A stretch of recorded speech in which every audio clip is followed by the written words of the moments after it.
Здравей, Холандия! Тук Милена от България. Сега сме на най-стария пазар в София, където между зеленчуците и посудата веднъж в годината се продава и нещо друго. Днес ще бъдат продадени на най-високата цена момичета между 12 и 16 годишна възраст от техните родители. Това е стар обичай между циганите калайджии тук в България. А аз проследих Виолета, която също днес ще бъде продадена на този пазар.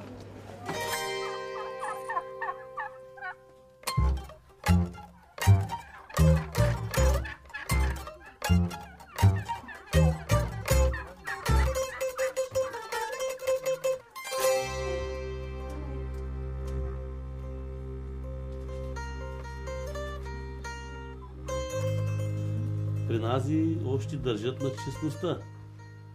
Ние се движим, може би, с 20 години назад от България. Той вече 21. Трябва да е мома. Мома. Не е или връща се. Другото, което е много традиционно, не знам дали при другите момичета е, но при нас е бузите са начервени. Няма значение, нали? Защото когато не са начервени бузите, лицето е такова едно бледо. И слагам малко червило така. И да изпъкне малко лицето, като се смикне, да се по-хубава.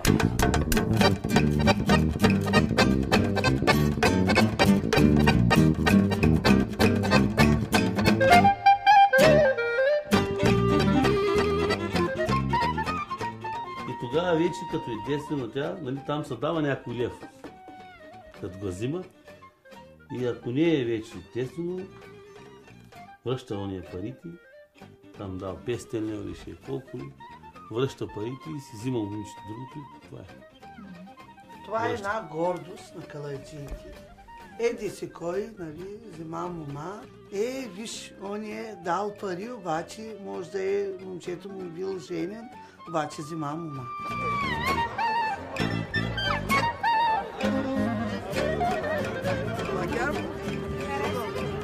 Много ми хареса, момиче. Ама цената е много скъпа. 15 000 лева искат за нея. На мен искат 20 000 лева за една булка.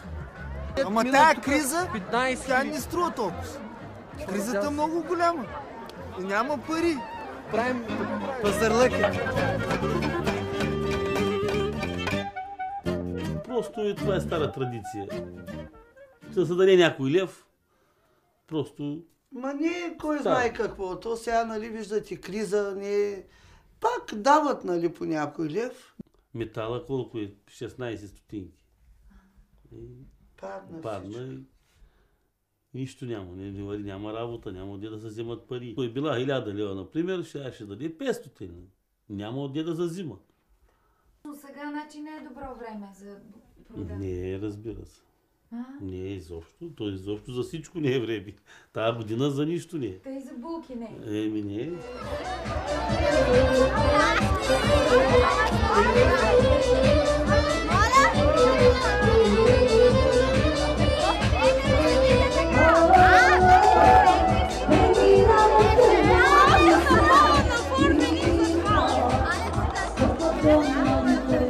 Ами, тя и предстои да се ожени.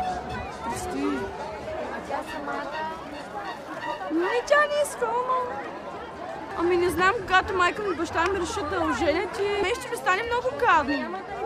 Защото аз съм свикнала с нея и ще ми стане гадно, че се разделям с нея.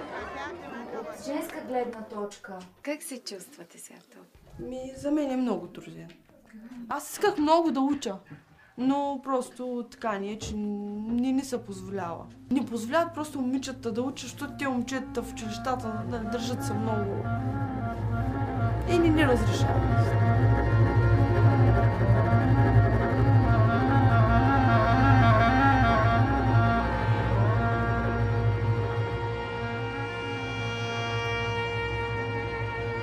Сега не мога да намеря майка си. Искам да ида малко нагоре.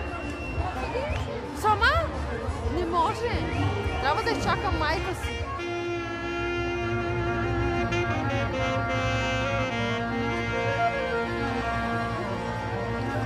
Мога да ида сама.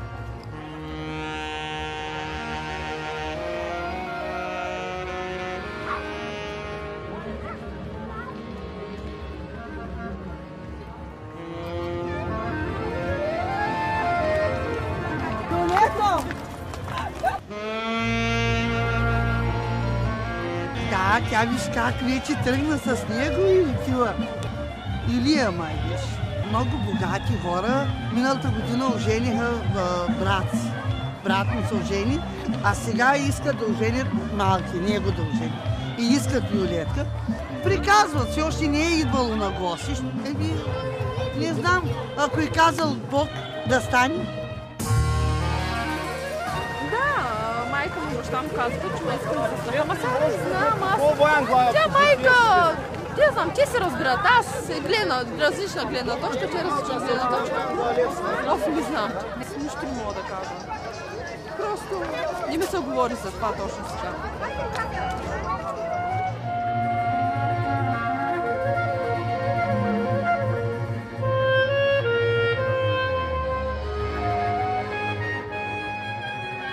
Калайджиите взимаме булките по 50 000.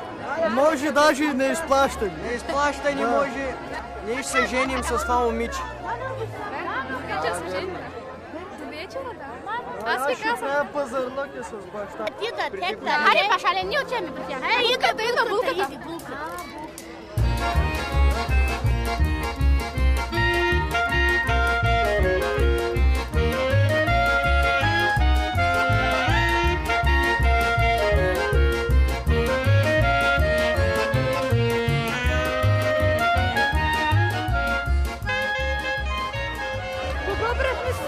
Едно момче малко да ме черпи.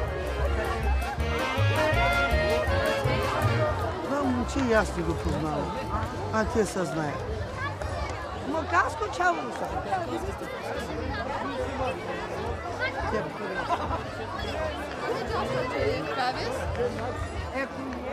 Ма тя сега не може да се излага, да каже за 5-600 лева ще ми я даде, и вика за 5-6 хиляди.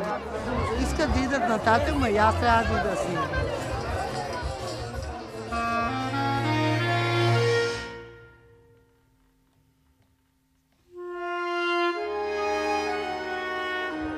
Нямат пари хората и трудно преживяват. Чувства се, има чувства. Черпят се. Може би, не са лоши.